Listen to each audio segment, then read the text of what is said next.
Hola, buenas tardes. Nosotros somos el equipo 2 y el día de hoy les vamos a presentar el tema de trombosis mesentérica. El equipo está conformado por Cortés Palma Fernanda, una servidora Estrada Ramírez Nayeli, por Gómez Villalobos Guadalupe, Hernández Galindo Martín y Jacobo Tirado Óscar Alexis.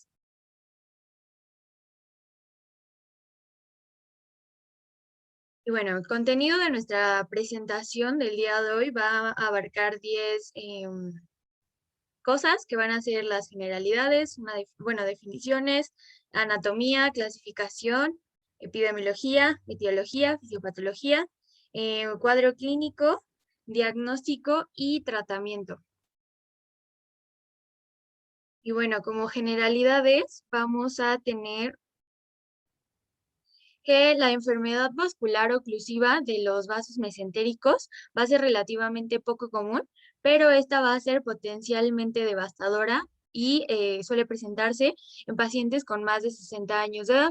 También se ha identificado que esta patología se presenta 3 veces más frecuente en lo que son las mujeres y esta se ha identificado como una entidad patológica desde 1936. Y bueno, se cree que la isquemia mesentérica ocurre cuando se afectan de 2 a 3 vasos con una estenosis grave o una oclusión, pero sin embargo, hasta en el 9% de los casos solo se va a afectar un vaso y de este 9% de los casos, el 5% va a afectar a lo que es la arteria mesentérica superior y el otro 4% a lo que es el tronco celíaco. Pero bueno, a pesar de los avances en el conocimiento de lo que es la fisiopatología, el diagnóstico por lo que es laboratorio y también técnicas de imagen, esta isquemia mesentérica, lo que es la aguda, va a representar una urgencia vascular que es potencialmente letal y está asociada con una mortalidad superior al 60% si su diagnóstico se demora más de 12 horas. Y esta mortalidad asociada va a estar por arriba del 90% si es que este diagnóstico se demora más de 24 horas. Y bueno, este abordaje diagnóstico va a ser todo un reto clínico para los doctores. Y bueno, en definición vamos a tener que definir varias cosas. La primera va a ser la isquemia. La isquemia la definen en la guía de práctica clínica como el sufrimiento celular causado por una disminución transitoria o permanente de lo que es el riego sanguíneo y consecuentemente pues la disminución de lo que es el aporte de oxígeno, de nutrientes y la eliminación de los productos del metabolismo. Otra definición es la trombosis, igual en la guía de práctica clínica nos la van a definir como que es un coágulo en el interior de un vaso sanguíneo y también refieren que así se le denomina al propio proceso patológico en el cual un agregado de plaquetas o fibrinas, fibrina, perdón, va a ocluir lo que es el vaso sanguíneo.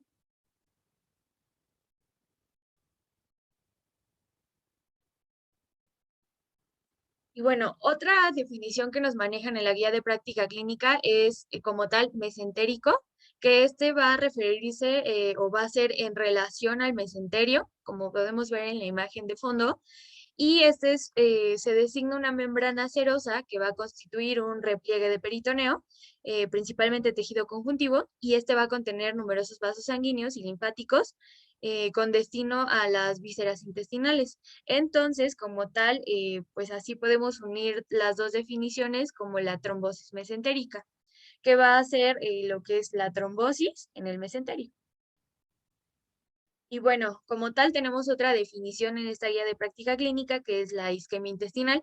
Esta es un padecimiento que ocurre cuando las arterias intestinales sufren una interrupción o una disminución del aporte sanguíneo.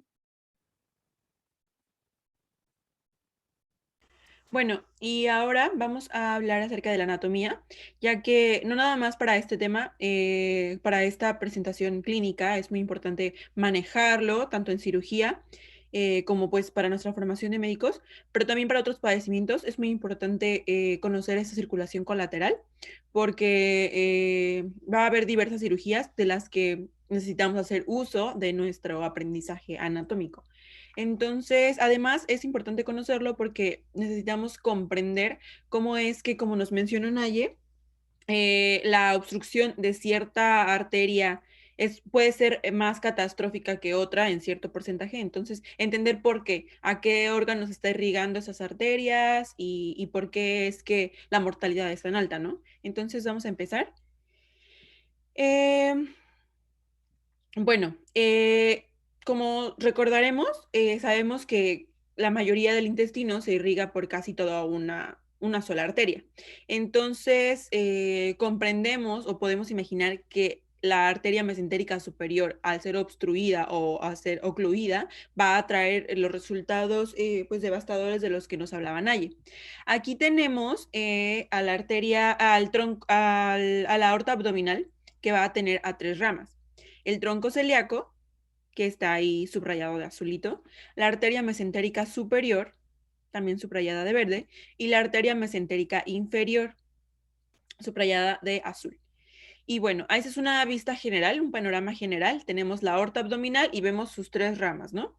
Entonces nos vamos a centrar nosotros en la mesentérica superior y en la mesentérica inferior, pero aquí las apreciamos perfectamente. La que sigue, por favor. Bueno, entonces, mencionando lo que les decía, la aorta abdominal va a tener estas 3 ramas anteriores muy importantes.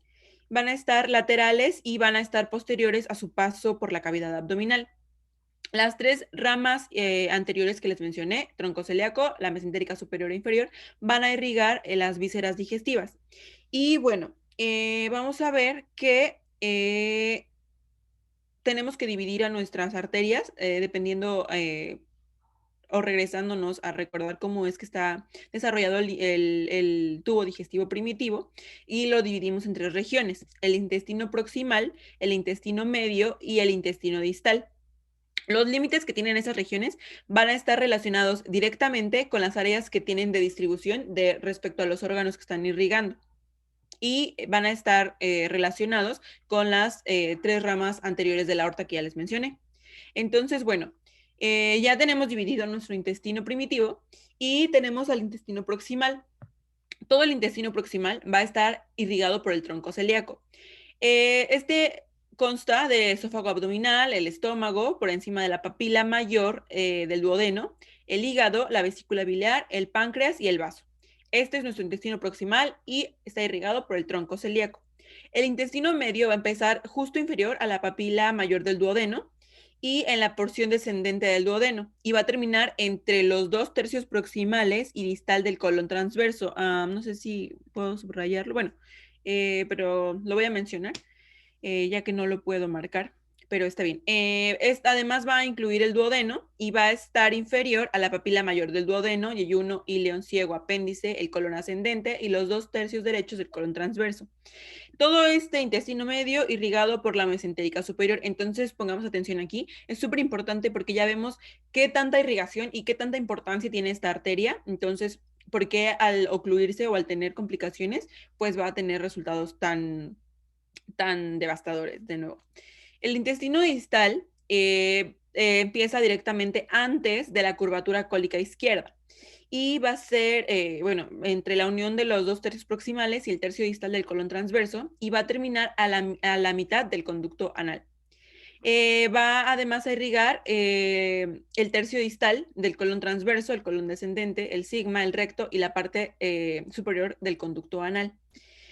Todo esto irrigado por la mesentérica inferior. Entonces ya vemos por qué es que son arterias tan importantes, ya que irrigan órganos muy importantes. La que sigue, por favor. Ahora, aquí tenemos de nuevo una vista, un panorama general de la arteria mesentérica superior. Está señalada la arteria mesentérica inferior. Y bueno, más adelante lo mencionaremos con más especificidad, pero aquí por la parte de arriba, donde se anastomosan ambas arterias, donde se encuentran, tenemos a una llamada arteria marginal, que es la que une o donde se anastomosan esas 2 arterias tan importantes. La que sigue, por favor. Bueno, ahora vamos a ver específicamente la arteria mesentérica superior. Esta es una, como ya les dije, una rama anterior de la aorta abdominal. Va a irrigar al intestino medio y van a ser, como lo recordamos en la primera imagen que observábamos, 2 centímetros por debajo del tronco celíaco de la primera rama de la aorta abdominal, y esto va a ser más o menos a nivel de L1. Su diámetro aproximado es de 1 centímetro. Y bueno, vamos a ver que sus relaciones, las relaciones de esta arteria mesentérica superior, por delante va a tener a la vena esplénica, está señalada, y también va a tener al cuello del páncreas. De nuevo, no puedo señalarlo, pero aquí lo vemos. Por detrás tiene a la vena renal izquierda y el proceso unciforme del páncreas. Y la tercera porción del duodeno. La que sigue, por favor. Entonces, ahora vamos a ver las ramas, otra cosa muy importante, porque tiene ramas que están específicamente irrigando a los órganos que ya mencionamos. Va a dar una primera rama, la arteria pancreático-duodenal inferior. Aquí la vemos, está señalada. Y de esta arteria también salen las arterias yeyunales y las arterias ileales, esto del lado izquierdo. Como para tenerlo más memorizado, más fácil, del lado izquierdo primero las pancreático-duodenal inferior, las yeyunales y las ileales. Esas salen del lado izquierdo de la mesentérica superior. Y del lado derecho vamos a tener otras arterias súper importantes que son la cólica media, la cólica derecha y la ileocólica. Esas respectivamente van a estar irrigando al ilion terminal, al ciego, al colon ascendente y 2/3 del colon transverso. Ahora, las que mencionamos del lado izquierdo, la pancreático-duodenal va a tener 2 ramas, la rama pancreatoduodenal posterior inferior y la pancreatoduodenal anterior inferior. La primera que mencioné va a ser la primera rama de la mesentérica superior y esas arterias van a anastomosarse con las pancreático-duodenales anteriores y posterior superior en la parte pues, superior. Y esta red es muy importante porque va a irrigar específicamente la cabeza y el proceso unciforme del páncreas y del duodeno. Ahora, las yeyunales e ileales que están aquí, que son como esta red, como esta telaraña que parece, después de la pancreático-duodenal, va a empezar a salir como numerosas ramas de la mesentérica superior, pues por el lado izquierdo.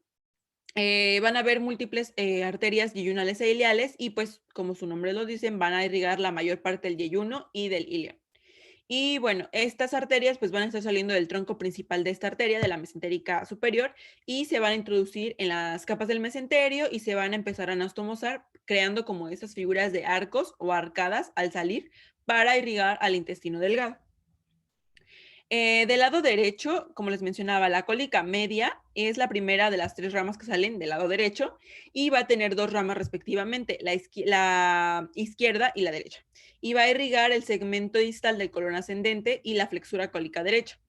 Ahora, la arteria cólica derecha es la segunda de las 3 ramas derechas de la mesentérica superior y en general se dice o encontré en la bibliografía que es una rama inconstante. Y bueno, se va a dirigir generalmente a la derecha en situación retroperitoneal para irrigar el colon ascendente. Cerca, ya cuando esté llegando al colon, va a dividirse en una rama ascendente que se va a anastomosar con la arteria ileocólica y va a tener respectivamente una rama, esa es la rama descendente. La que se va a anastomosar con la ileocólica es la descendente. Y la rama ascendente, si tiene una descendente, tiene una ascendente y se va a anastomosar también con la arteria cólica media. Ahora, la tercera rama del lado derecho es la arteria ileocólica. Esta se va a dividir también en una rama superior que va a ascender por el colon ascendente y se van a anastomosar con la cólica derecha. Y una superior, una inferior, continúa hacia la unión ileocólica y se va a dividir en cólica, cecal, apendicular e ileal.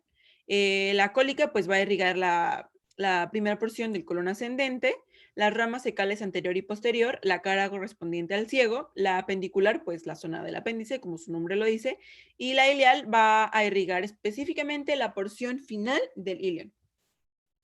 Ahora, la que sigue, por favor. Ahora viendo la arteria mesentérica inferior, que como lo decía Naya, se ocluye con menor frecuencia y es la causante con menor frecuencia de una trombosis mesentérica, también es importante verla porque sí suceden casos. Entonces, bueno, la rama, esta mesentérica inferior va a irrigar, como lo decíamos, como lo veíamos, al intestino distal. Esta va a ser la más pequeña de las tres ramas de la aorta abdominal y se va a encontrar anterior al cuerpo de la vértebra L3 aproximadamente. Va a descender inicialmente por delante de la aorta y después va a seguir descendiendo hacia la izquierda. Las ramas de esta arteria son tres. Bueno, se pueden agrupar en tres. La arteria cólica izquierda va a tener varias ramas de una arteria sigmoidea y la arteria rectal superior. La arteria cólica izquierda va a ser la primera de las tres ramas y se va a dividir en otras ramas, ascendente y descendente. La ascendente se va a encargar de irrigar la porción superior del colon descendente y la porción distal del colon transverso, y estas se van a astomosar con ramas de la arteria cólica media. La rama descendente se va a dirigir hacia abajo y va a irrigar la porción inferior del colon descendente y se van a astomosar con la primera arteria sigmoidea. Aquí lo apreciamos de manera general.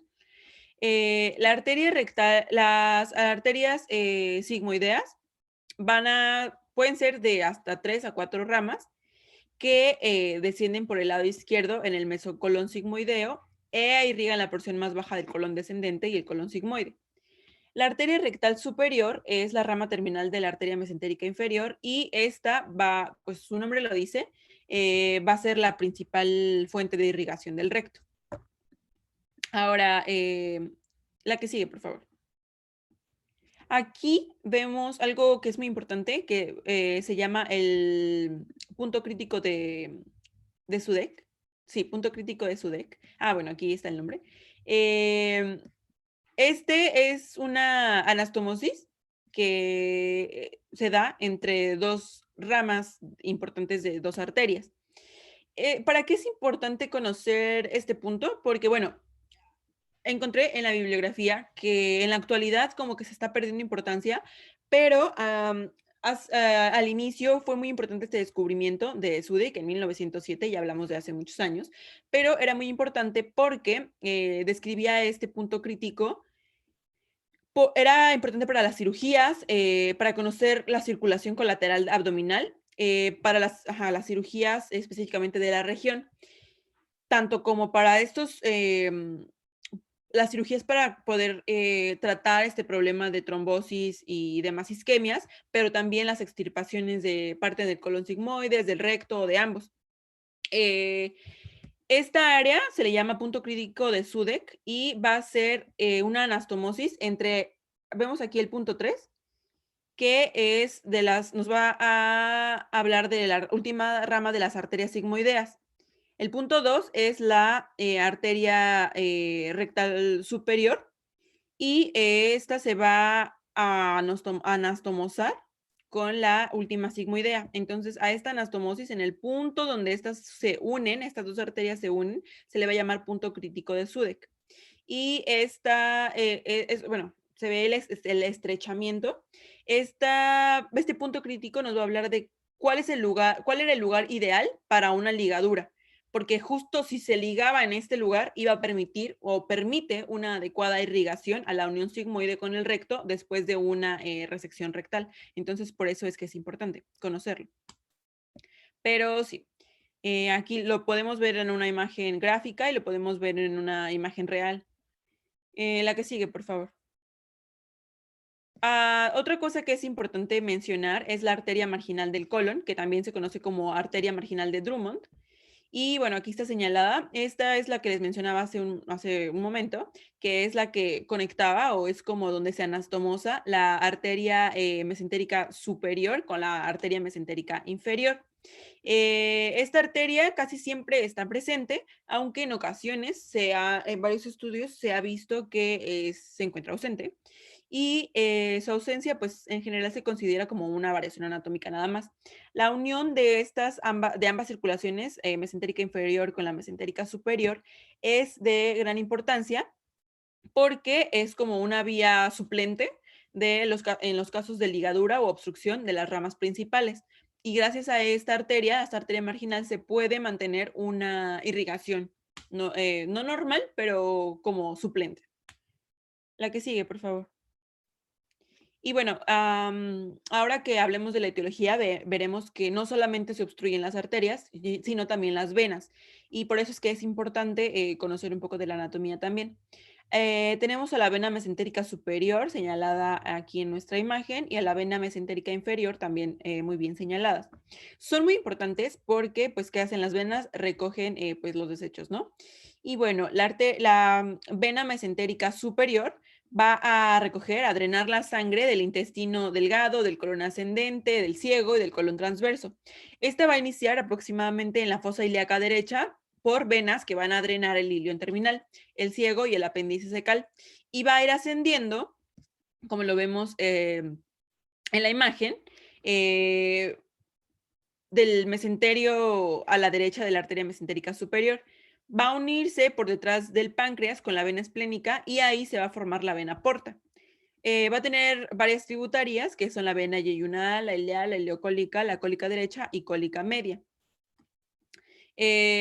También tiene otras que son tributarias, pero no son tan importantes, la gastromental derecha, la pancreático duodenales antero y postero inferiores. Y también tenemos a la vena mesentérica inferior, que esta va a drenar la sangre del recto, del colon sigmoides, del descendente y de la flexura esplénica. Y bueno, esta se va a iniciar como una vena rectal superior, va a recibir las tributarias de las venas sigmoideas y de la vena cólica izquierda para terminar drenando en la vena esplénica, que aquí también lo podemos ver en la imagen. Entonces, es por eso que debemos conocer como la anatomía muy bien para poder tratar este padecimiento en cirugía, pero también para otros padecimientos. Y tenerlo muy presente, que son unas arterias bastante importantes. La que sigue, por favor.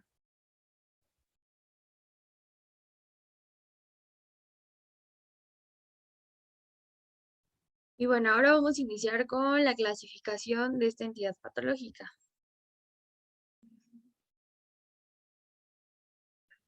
Bueno, como tal, primero tenemos que clasificar lo que es la isquemia mesentérica para poder empezar a clasificar lo que es la trombosis mesentérica. A esta isquemia mesentérica la podemos clasificar según el vaso que se afecte, así como nos lo explicaba Fer, que puede ser arteria o vena mesentérica superior o arteria o vena mesentérica inferior. Y según el tiempo de instauración de esta patología, puede ser una isquemia mesentérica aguda o una isquemia mesentérica crónica. Pero también en la guía de práctica clínica encontramos otra división u otra clasificación de esta isquemia mesentérica, la cual la divide en tres. La que es la isquemia mesentérica aguda, que esta es ocasionada principalmente por émbolos, trombosis arterial o venosa o vasoconstricción secundaria a bajo gasto cardíaco.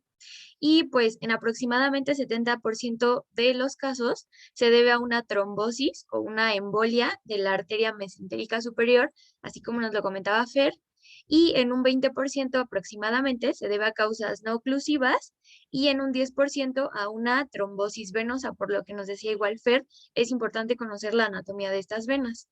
Y bueno, la mortalidad es del 71%, con un rango entre el 59 al 93%. Otra clasificación que le da a esta isquemia mesentérica es pues, la crónica. Esta va a ser el resultado de episodios transitorios repetidos, esto debido a un bajo flujo sanguíneo intestinal y también se le va a conocer como una angina intestinal.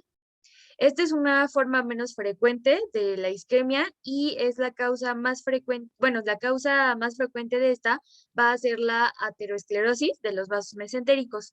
Y bueno, la mortalidad va a ser del 10% con una tasa de recidiva menor al 10%.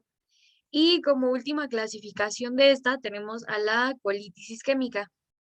Esta va a ser la forma más común de la isquemia intestinal con un 50% de todos los casos. Y bueno, después de esta clasificación ya podemos clasificar ahora sí a lo que es la trombosis mesentérica Como vimos, la trombosis mesentérica es como una clasificación o una causa de la isquemia mesentérica, pero esta causa la podemos dividir en arterial o venosa, y la arterial la podemos dividir en no oclusiva, que va a ser un flujo parcialmente constante o que se puede hacer parcial, o un oclusivo que se va a tapar totalmente el flujo sanguíneo de esta arteria. También podemos clasificarla según sea el vaso sanguíneo, que va a ser la arteria mesentérica superior o la arteria mesentérica inferior. Y en cuanto a la venosa, la podemos clasificar en aguda, subaguda o crónica, o también conforme afecte al vaso que esté ocluyendo, que puede ser la vena mesentérica superior o la vena mesentérica inferior.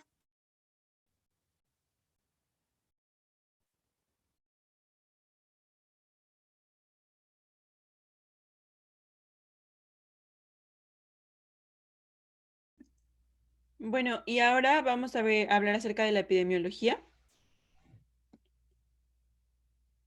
La que sigue, por favor.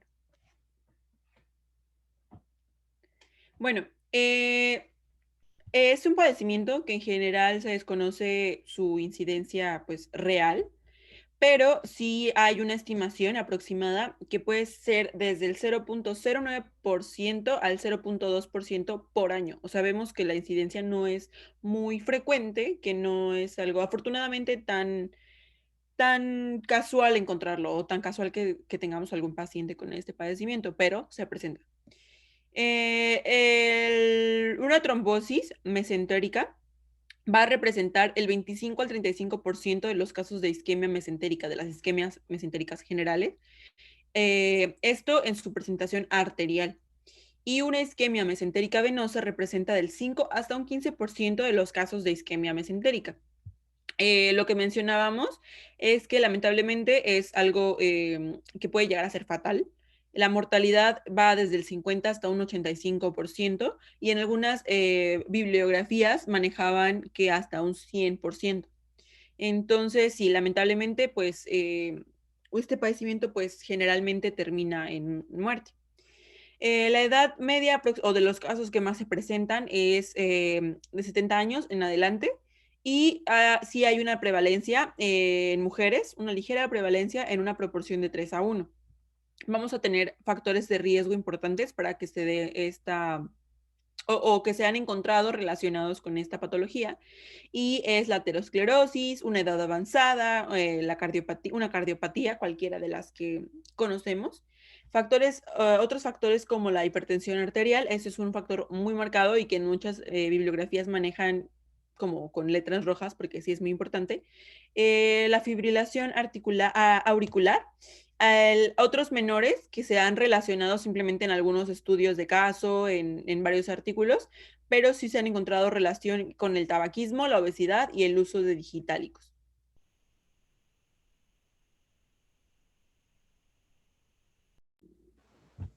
Bueno, ahora vamos a hablar de la etiología. Que sigue, por favor. Como ya lo mencionaron mis compañeras anteriormente, esta va a depender si a qué vaso va a afectar, si a una arteria o una vena. Como sabemos, principalmente es por la localización de un trombo en estos vasos. En el caso de la arterial, la causa principal es por una estenosis arteriosclerótica o bien algunas patologías que pueden provocar la vasculitis, como puede ser el lupus eritematoso sistémico, la púrpura de Schnollen-Henoch o bien una dermatomiositis. También, entre otras patologías que podrían ser la causa de este trombo, puede ser una insuficiencia cardíaca congestiva, aneurismas localizados en la arteria mesentérica superior, displasia fibromuscular o bien ya un estado de hipercoagulabilidad.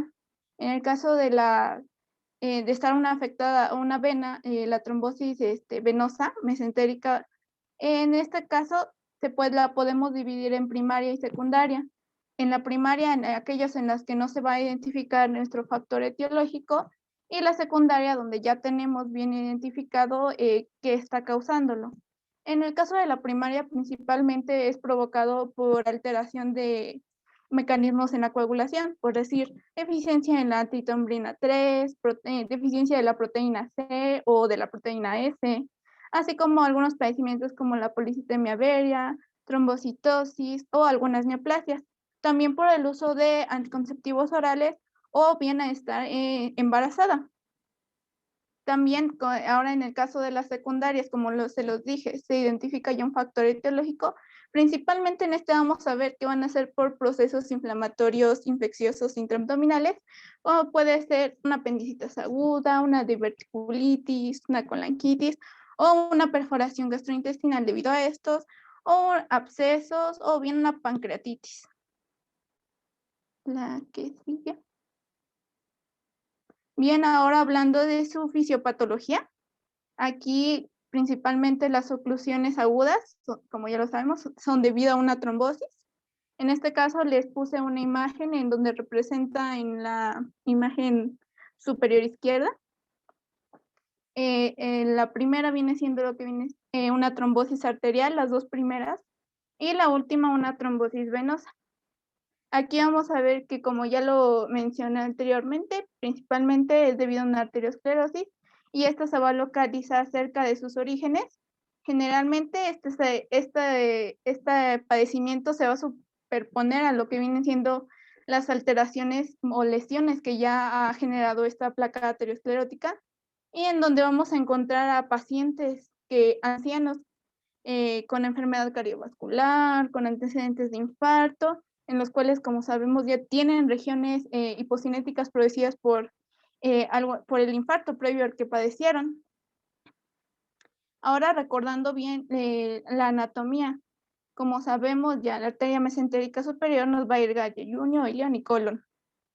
Pero lo que nos va a importar es que tiene una extensa colateralización que nos ayuda como un mecanismo protector contra la isquemia, en lo cual vamos a encontrar, como ya nos explicaba anteriormente mi compañera Fer, tenemos 3 anastomosis mayores entre la mesentérica superior y lo que viene siendo la mesentérica inferior, teniendo principalmente la arteria marginal de Drummond, que también ya se los habían mencionado, la arteria central y el arco de Riolano, así como una red de vasos mucosos intramurales que nos van a ayudar a lo que viene siendo el segmento intestinal a prevenir alguna afectación o bien una isquemia.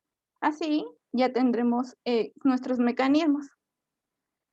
Es importante recordar estos mecanismos que nos van a ayudar a la supervivencia en caso de isquemia. Se ha demostrado que el intestino puede soportar hasta 75% de una disminución del flujo sanguíneo por más de 12 horas sin daño a la mucosa debido a estos mecanismos. También tenemos otros casos en los cuales pueden sobrevivir en el caso de que las condiciones normales tenga solamente el 20% de los capilares mesentéricos que estén abiertos, o bien cuando la irrigación está comprometida, lo que va a hacer el intestino va a aumentar la extracción de oxígeno en la sangre. Entonces, estos mecanismos son rebasados, si estos mecanismos son rebasados, lo que va a producir, pues obviamente es una isquemia, ya va a llegar al daño. Entonces, ¿qué va a pasar aquí? En una isquemia, igualmente vamos a ver que es un estado inadecuado de perfusión tisolar que nos va a impedir satisfacer las demandas metabólicas en uno o más de los órganos que ya están irrigados por estos vasos importantes. Ahora sí, la que sigue. Si bien vamos a ver que cuando alguna arteria importante o mayor se obstruye y la presión en lo que viene siendo el lecho arterial distal es menor que la presión sistémica, se va a estimular la apertura de los colaterales que anteriormente ya se mencionaron. Después, ya de varias horas que estas arterias se abren, las arterias ya distales se van a generar una contracción. ¿Para qué? Para aumentar la presión, lo que va a disminuir aún más el flujo colateral. Entonces, vamos a recordar que al inicio la vasoconstricción es reversible, pero pues ya después de un periodo prolongado, ya puede ser irreparable, y entonces ya no puede ser corregida, aunque ya tengamos bien identificado las causas que están llevando a esta isquemia.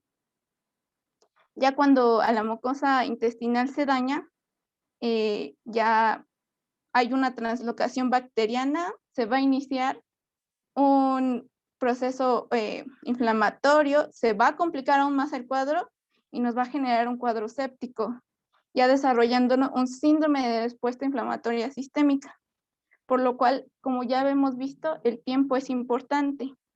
Ya independientemente de cualquier mecanismo fisiopatológico por el que pase, la isquemia mesentérica puede conducir dentro de los primeros 15 minutos una afectación en las vellosidades de los intestinos. Dentro de las 3 horas posteriores, ya desprendimiento de la mucosa intestinal, y ya posteriormente a las 6 horas, ya un infarto intestinal ya de espesor completo, completamente. La que sigue. También tenemos en el caso en el que les acabo de mencionar, viene siendo la isquemia aguda, pero también tenemos la isquemia crónica. Esta, a diferencia de la aguda, se va a desarrollar de manera insidiosa, lo que va a permitir el desarrollo de la circulación colateral y pues por lo tanto rara vez va a producir lo que viene siendo un infarto intestinal. También tenemos en la isquemia arterial mesentérica, este es el resultado de lesiones ateroscleróticas en las principales arterias explánicas, en las que ya les mencionó anteriormente mi compañera, que vienen siendo las celíacas, las mesentéricas superiores y las mesentéricas inferiores. La mayoría de lo que vienen siendo las isquemias crónicas están ocluidas gravemente 2 o más de estas. También hay que aclarar que hay un tipo de trombosis venosa crónica en la cual puede llegar a una afectación de hasta las venas portales, llevando la hipertensión portal y por último ya complicaciones más avanzadas como puede ser una varices esofagogástricas, una esplenomegalia y un hiperesplenismo. Ahora bien, es de suma importancia, como lo dijeron, determinar o diagnosticar a nuestro paciente debido al tiempo o bueno, para atenderlo y así evitar futuras complicaciones. Dentro de las principales manifestaciones clínicas que podemos encontrar en nuestro paciente, en en la isquemia, la siguiente por favor, en la isquemia aguda, las manifestaciones clínicas va a ser el dolor abdominal. Este dolor abdominal va a ser de inicio súbito, difuso, desproporcionado y generalmente se va a localizar en la región periumbilical o hipogástrica. Y bueno, esta va a tener un tiempo de evolución de 2 a 3 horas o hasta más. Bueno, 4, hasta más, hasta ahí. También va a presentar una distensión abdominal en nuestro paciente. Y como manifestaciones menos frecuentes, vamos a tener a los vómitos, a las náuseas, a la diarrea y a la fiebre. Cuando el paciente tiene fiebre es porque ya está presentando una inflamación muy importante en la pared intestinal bueno, en el intestino. Y bueno, como son síntomas inespecíficos. Además, estas evacuaciones pueden presentarse en jalea de grosella debido a la necrosis de nuestra mucosa. Sin embargo, también hay que realizar el diagnóstico diferencial con sangrado del tubo digestivo bajo, porque también puede presentar a nuestro paciente hematoquesia. Y bueno, es de suma importancia sospechar de una isquemia mesentérica aguda en todo paciente con factor de riesgo cardiovascular, con dolor abdominal a la exploración física y distensión abdominal.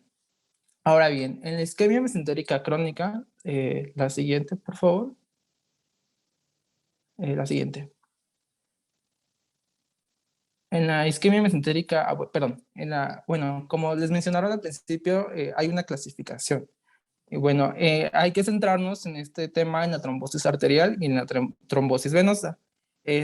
Como se les mencioné, igual la trombosis arterial va a tener, por así decirlo, es el cuadro clínico de nuestra isquemia mesentérica aguda. Va a ser un dolor,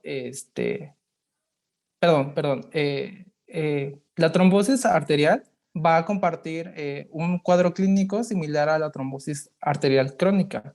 Va a tener un dolor postprandial gradual, va a estar acompañado de náuseas y diarrea. Bueno, estas evacuaciones pueden ser en jalea de grosella, y mientras que la trombosis venosa va a tener un dolor abdominal inespecífico de inicio subagudo y, bueno, similar a la isquemia mesentérica aguda. Ahora sí, en la isquemia mesentérica crónica, la siguiente, por favor, eh,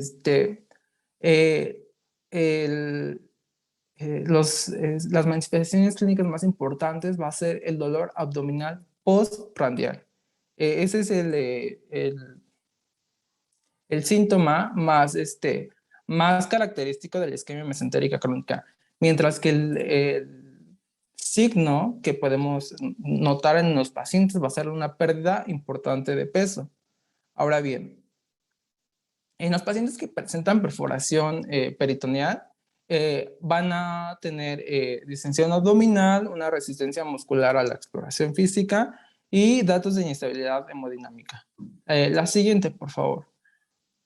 Ahora bien, como les había mencionado, es de suma importancia el diagnosticar qué datos presenta nuestro paciente. Sin embargo, podemos auxiliarnos de estudios de gabinete y de laboratorio para confirmar ya este diagnóstico. Dentro de los primeros estudios de laboratorio, podemos realizar una biometría hemática en la cual vamos a encontrar una leucocitosis. Esto se presenta en el 75% de todos los casos y, bueno, tiene una sensibilidad del 80% y una especificidad del 50%, la cual la leucocitosis va a estar, las bandas van a estar desviadas a la izquierda. Bueno, también podemos presentar, el paciente puede presentar una acidosis metabólica y acompañada de una hiperlactemia, es decir, un lactato mayor de 2 milimoles sobre litro. Y bueno, se dice, bueno, hay estudios en los cuales hay marcadores como el dímero D, en el cual se va a encontrar aumentado, también la fosfatasa alcalina, la LDH y la milasa. Y ahora, dentro de los estudios de gabinete, como primer estudio auxiliar, vamos a realizar una radiografía simple de abdomen. Sin embargo, esta no nos va a proporcionar tanta información para su diagnóstico.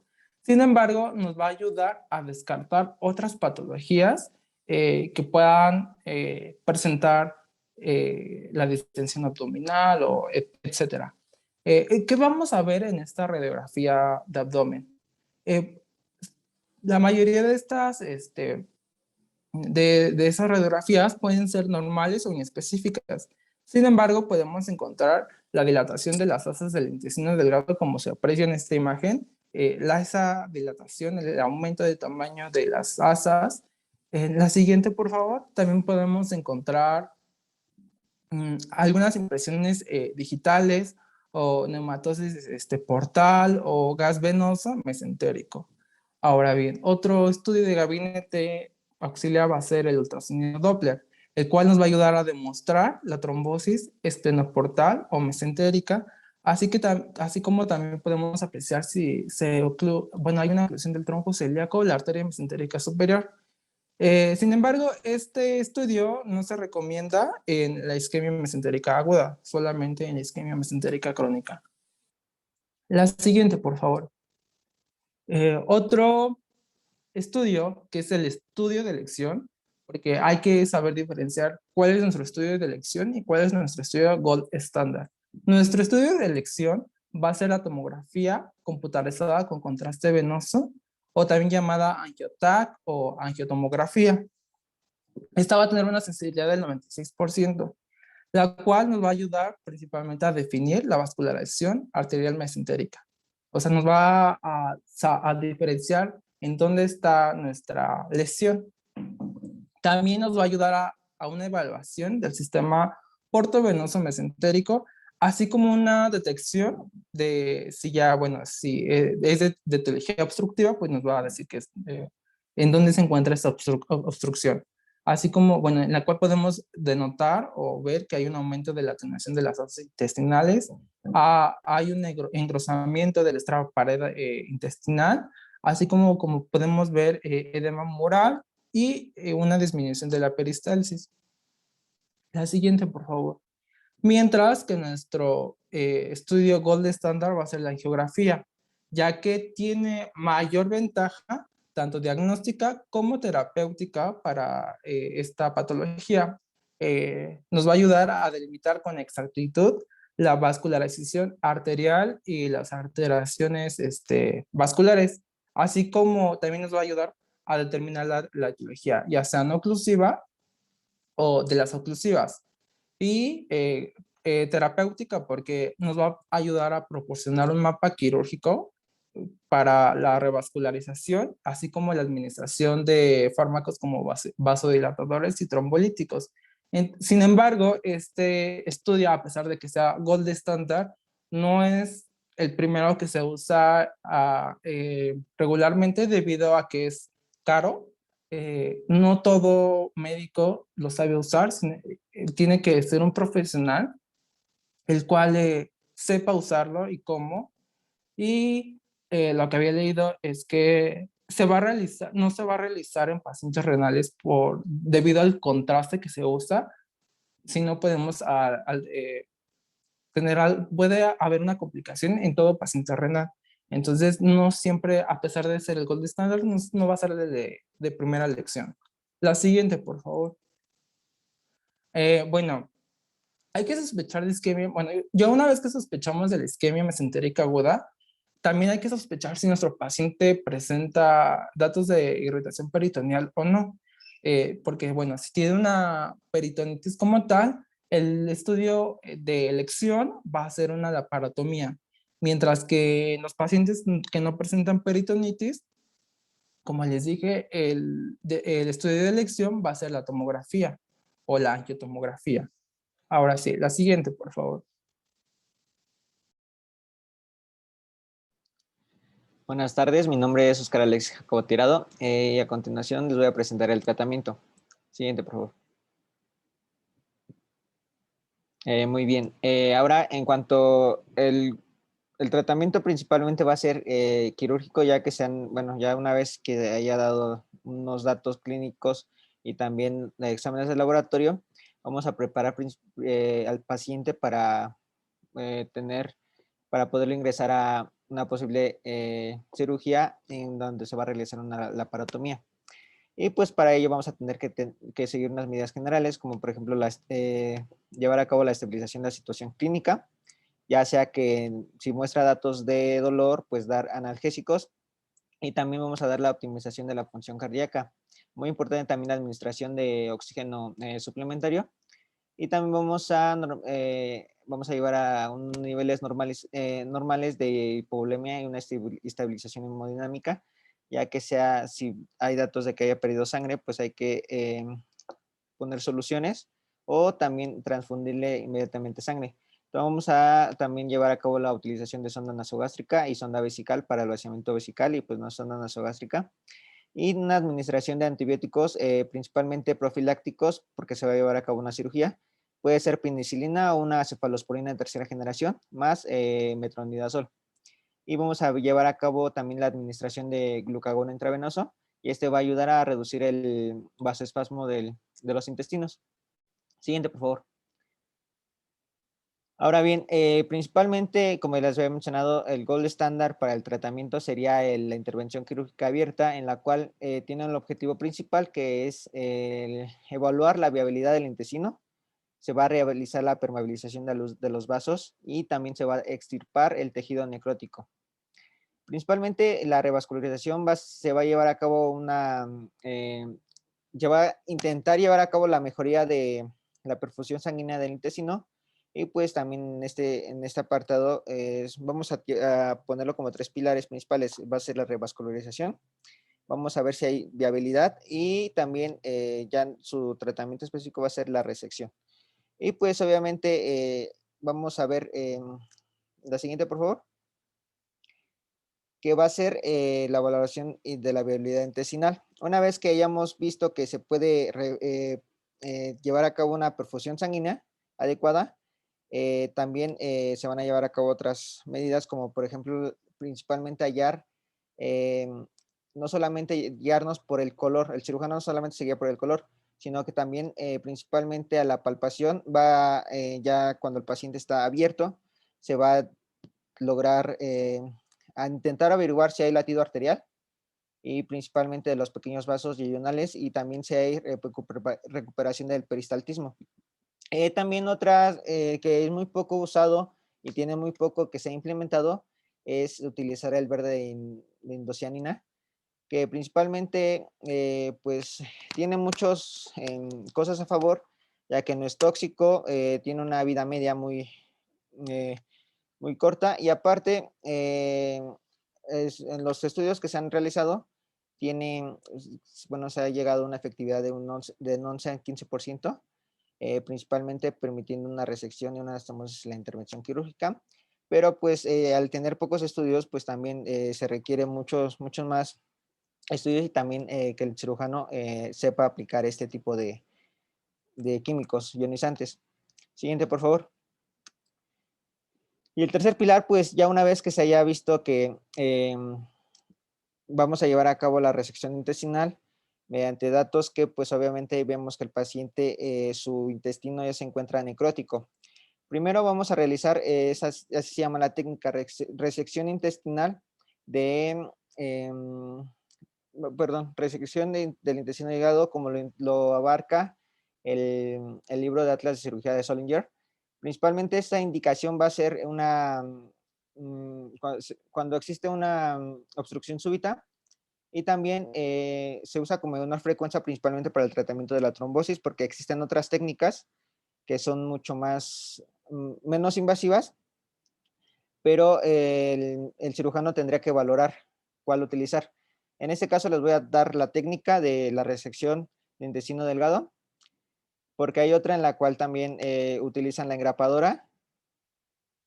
Y pues principalmente como proceso primero vamos a tener que, se va a resecar más allá de 5 a 10 centímetros del área notablemente afectada, principalmente con una coloración negruzca o azulada, y también pues el cirujano tiene que valorar si existe pulso, y también si eh, hay alguna otra lesión presente aparte de la necrosis, en la que se tiene que resecar también.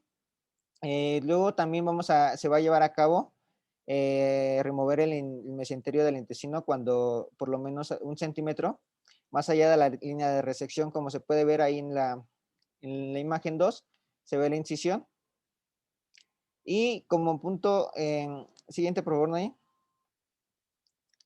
Ahora bien, se van a colocar un par de pinzas en el borde mesentérico, y se van a colocar de una forma oblicua en la porción viable, asegurando una buena circulación, procurando que también no se obstruyan estos vasos, y también que la luz sea más grande para llevar a cabo una correcta anastomosis. Ahora bien, se va a dividir el intestino en ambos lados de la lesión, y se cubre con compresa húmeda y tibias el intestino que se encuentra viable. Siguiente, por favor. Siguiente.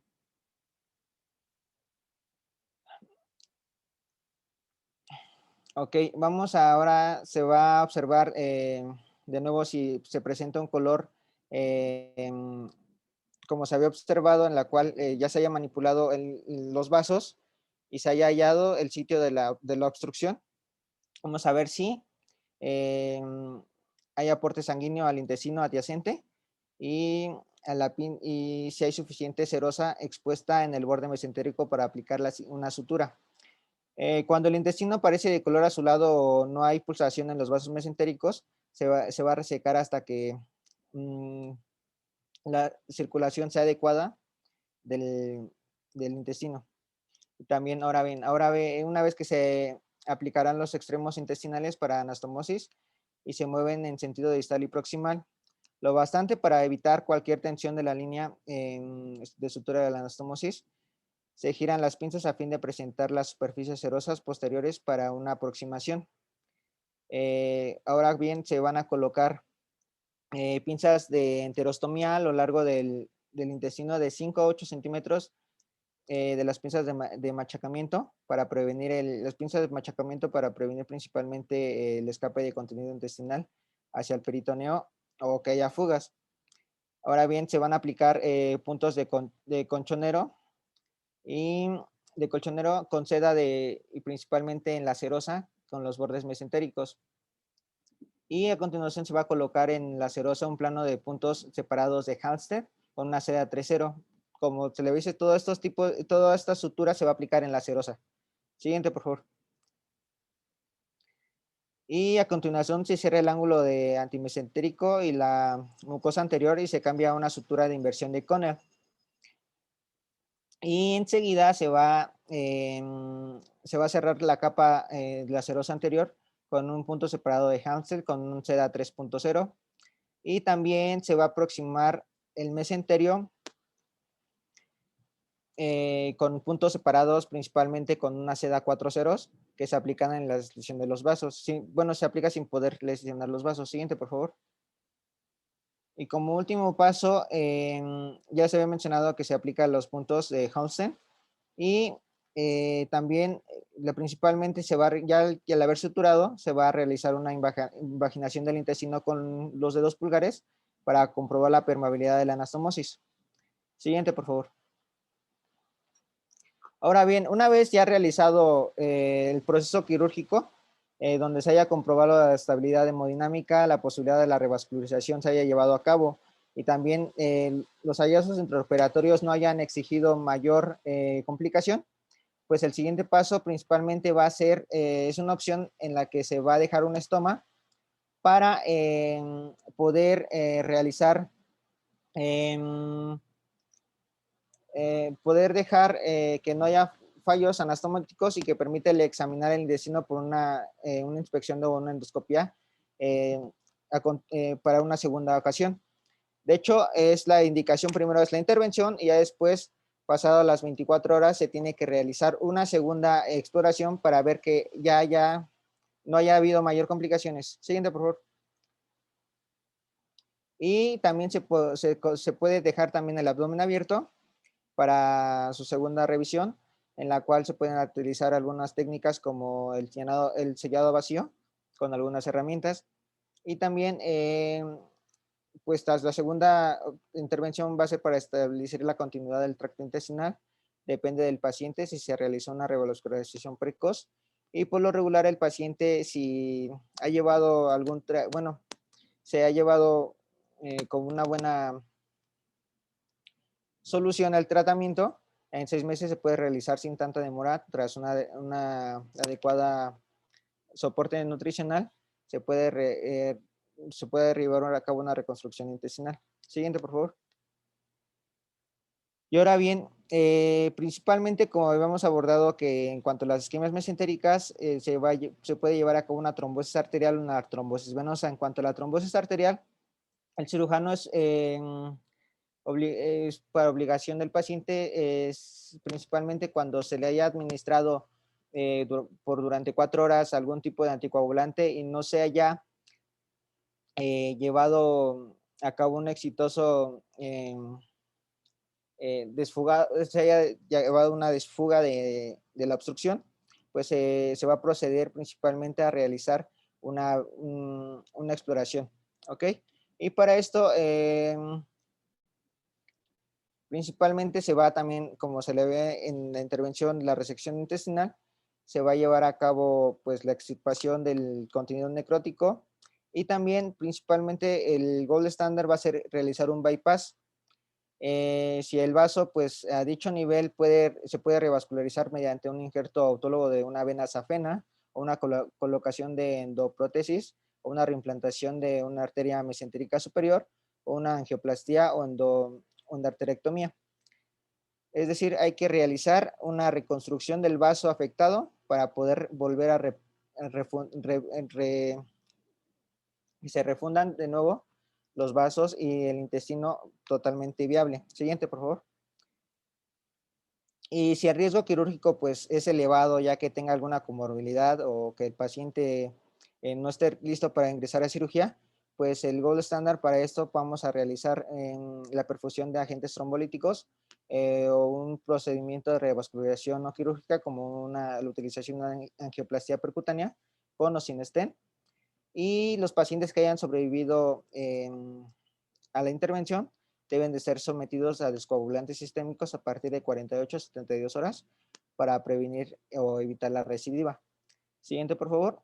Y en cuanto se lleva a cabo una trombosis venosa, cuando haya ausencia de una peritonitis, el tratamiento primordial y único indicado va a ser la descoagulación sistémica con un bolo inicial de 5.000 unidades internacionales de panina, seguido de una infusión continua de 1.000 unidades internacionales por hora. Principalmente vamos a realizar, o el cirujano tendrá que hacer, o el que lo administre, tendrá que hacer la dosificación para que el TTP por lo regular se encuentra alargado de 2 a 5 centímetros respecto a los valores normales, y también vamos a tener que esta pauta se mantiene durante 7 a 14 días, iniciando posteriormente la administración de cumarínicos al menos durante 6 meses.